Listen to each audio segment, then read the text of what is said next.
Welcome back to the reading of The Broken, written by A.L. Francis. Episode 3. Chapter 2. The Meeting. Arriving at the cafe, Matthew and Eve pull up in the car park at the side of the building. A huge sign stands at the entrance. Private car park. Customers of Sunnyside Up Cafe only. The street is packed. People are everywhere. They're all rushing past each other, with bags in their hands, and no one is smiling. Children run beside their parents, desperately trying to keep up. Matthew hops out of the car and takes a deep breath in, embracing the vision of the Honey family's most treasured place to eat out. He walks around the car and sees Eve smiling. She appears to be daydreaming. "Come on then, kidda," he says. Eve walks over to her dad, with a big genuine grin spread across her face. Linked arm in arm, they form a vision of strength as they make their way towards the cafe. The smell of cooking bacon, sausages and fresh coffee awakens their nostrils as they walk through the door. There are two young girls behind the counter, looking flustered in their grease-stained pinafores, their hair tied up tight. It's clear that these two would rather be anywhere but behind the counter right now, as the cafe is starting to get busy.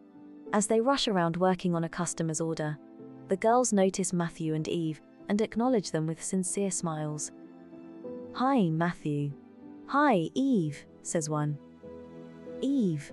My God, I haven't seen you for ages. I'll come over and see you shortly," says the other. "Okay.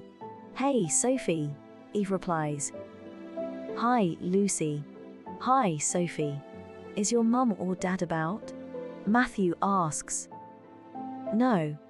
They're still on a cruise, ain't they?" Sophie responds. "Oh yeah, I forgot. Are they enjoying their exciting traveling experience?" "They're loving it. Last I heard they don't want to come back. I told em they better. I want me life back. Suppose it's all right for some, eh?" "Ha, well, when you speak to them next, please let them know I was asking after them." "Sure. Will do." The cafe is family run. It's really nothing spectacular, and could probably do with a lick of paint. Being a very wealthy man, Matthew could take Eve to any cafe or fancy restaurant in any location on the globe. They can afford all the lavish luxuries they desire. But they stand by this family-run cafe, and will visit until the day they are taken from this beautiful planet.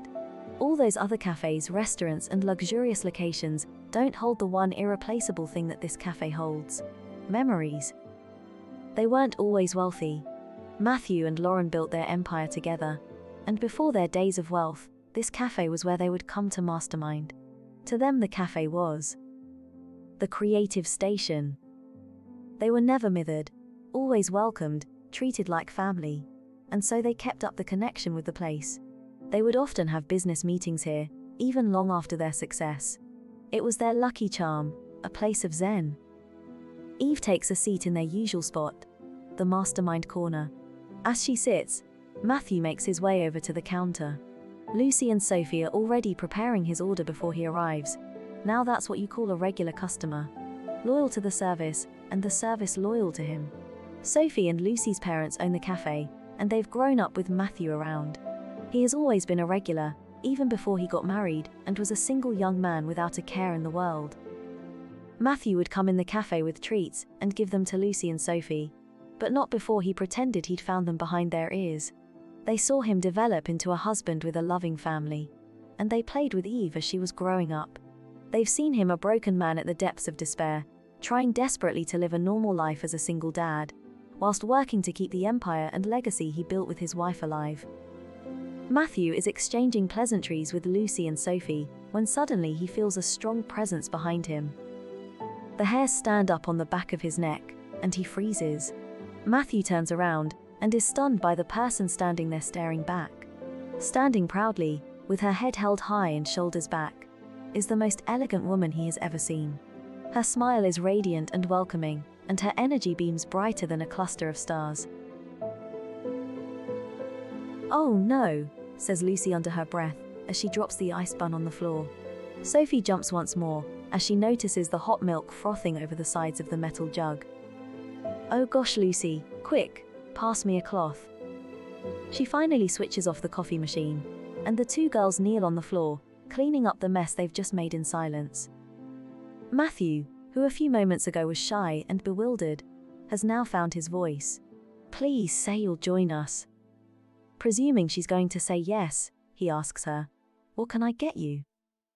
Looking down to the floor in a flirtatious way, Jess begins twisting the ends of her hair. She looks up to Matthew, and enchantingly begins to gaze into his eyes, holding his full attention. "Matthew, thank you for the wonderful invite." Waiting patiently for a response, he looks back at her, spellbound. He desires nothing more than to find out who this woman is. With her head held high, she accepts his offer. Internally bouncing up and down like a child with excitement, Matthew asks, "What would you like?" Looking to the menu above the counter, she says, Please may I request a hot chocolate, extra froth, and no marshmallows." She has a slight look of disgust on her face. "I'm actually not a huge fan of coffee."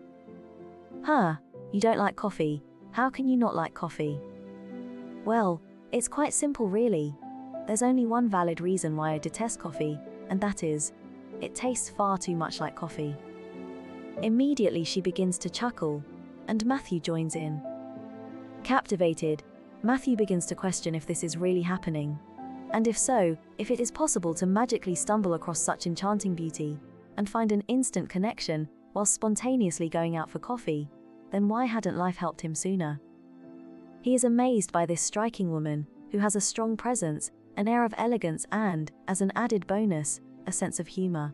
Granted, no one could replace his wife, but this instant connection seems somewhat similar.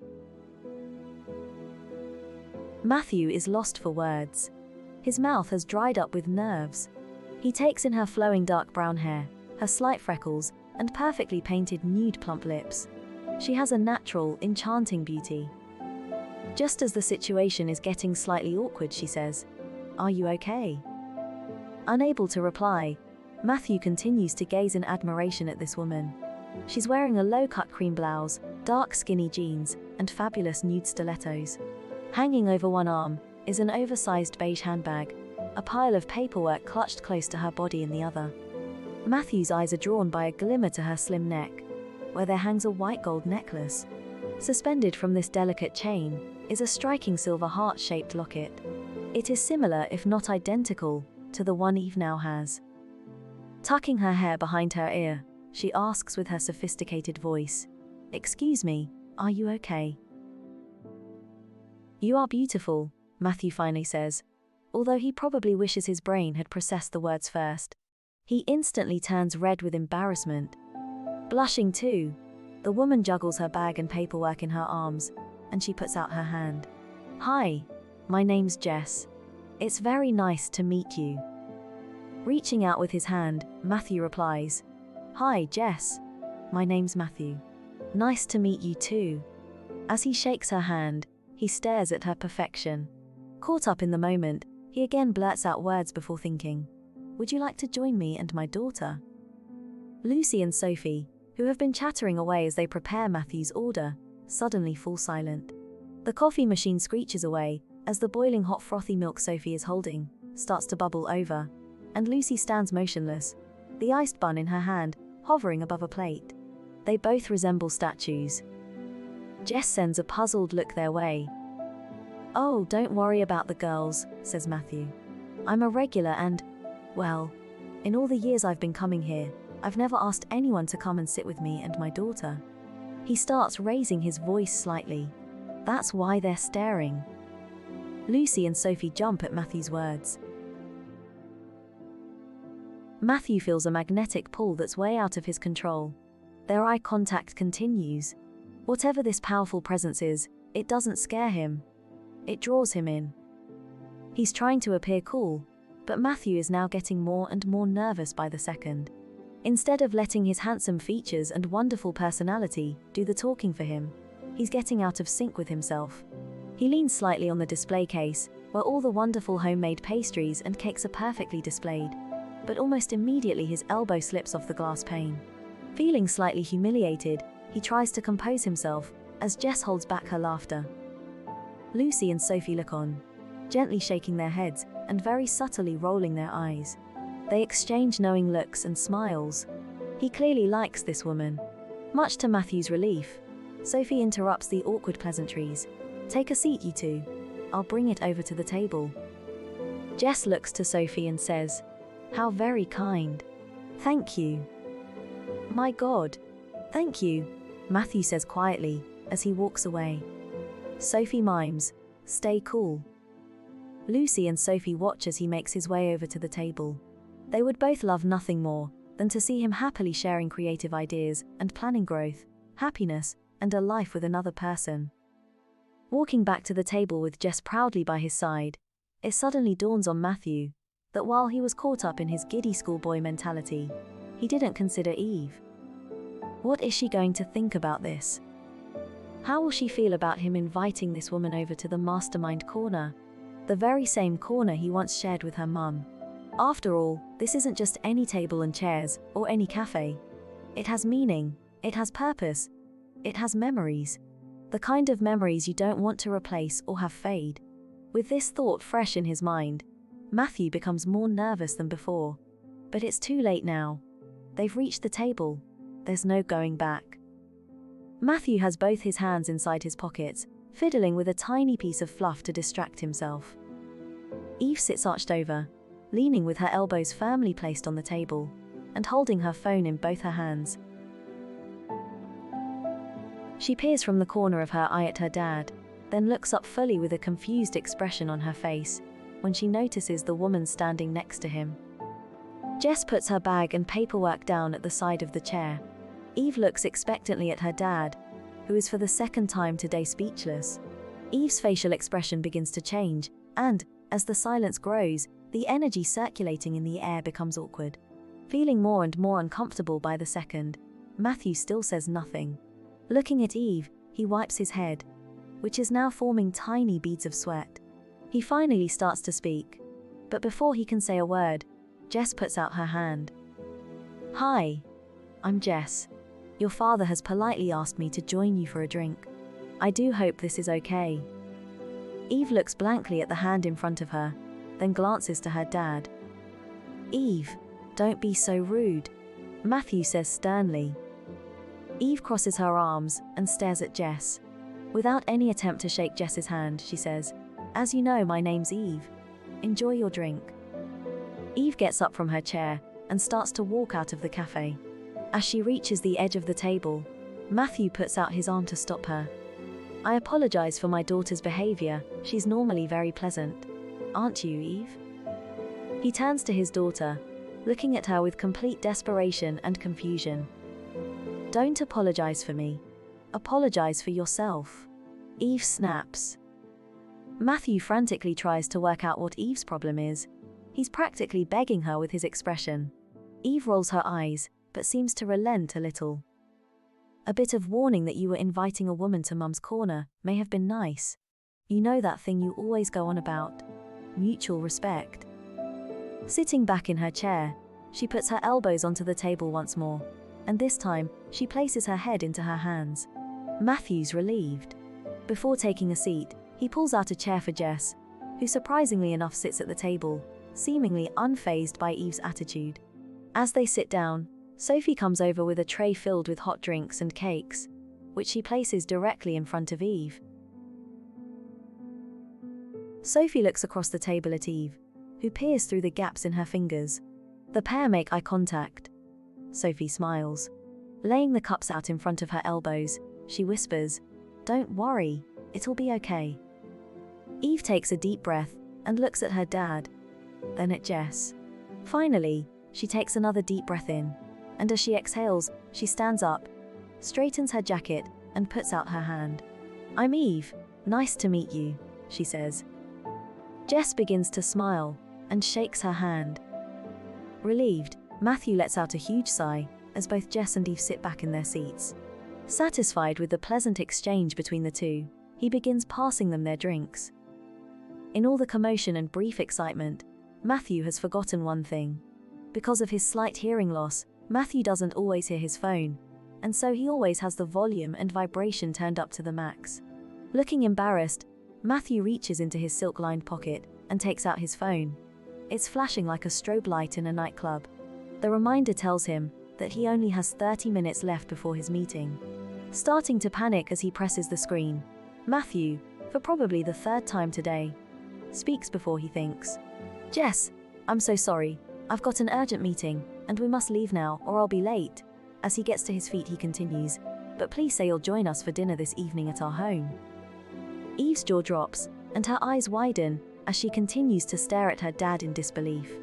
Matthew's not even aware of Eve's reaction. He patiently waits for a response, the seconds turning into what feels like hours. Tucking her hair behind her ear, Jess looks to Matthew and locks eyes with him. Cupping the locket around her neck, she says, "Are you sure?" "Yes, of course.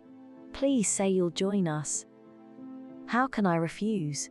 "Matthew, that would be amazing, thank you." Eve shoves her chair back with a loud screech as it scrapes across the floor.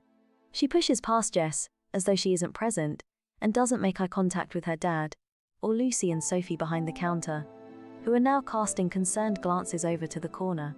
Lucy hurries out after Eve, whilst Sophie continues to serve the customers. Matthew, now unsure of what to do and where to turn, sees Lucy chasing after Eve, and so he chooses to stay with Jess. They exchange numbers and he says, "I will text you my address shortly. It's on the beachfront. Do you know it?" "Yes, I've been there once before. From what I recall, it's very beautiful and tranquil there, which is perfect. One of my main pleasures in life is not being disturbed by others." Matthew looks deep into her eyes and becomes captivated, unable to process his thoughts or even ask questions like, "What do you enjoy eating?" He can't explain what is happening to his emotions or why he is so fixated on this woman. In a desperate attempt to ensure a second meeting, he says, "I'll make sure Eve is on her best behavior this evening." Reaching out to Matthew, she places her hand on his arm and says, "Don't worry, I can handle a teenage girl." Looking down to her hand, Matthew embraces the moment as she touches him. He replies, "Thank you, but it's really not acceptable. You shouldn't be treated like that." With a pained expression on his face, he continues, "I will try and explain this evening why Eve is troubled, but this is no excuse for her rude attitude, I know." Matthew is so wrapped up in this woman's presence, her energy, her aura. He stands like a love-struck dummy, gazing deep into her big brown eyes, totally oblivious to what is going on outside the cafe. Come back tomorrow for the next episode of The Broken. You can also purchase the entire series on Amazon. If you have Kindle Unlimited, the series is completely free. Just type The Broken, A.L. Francis, in your Amazon search bar. See you tomorrow.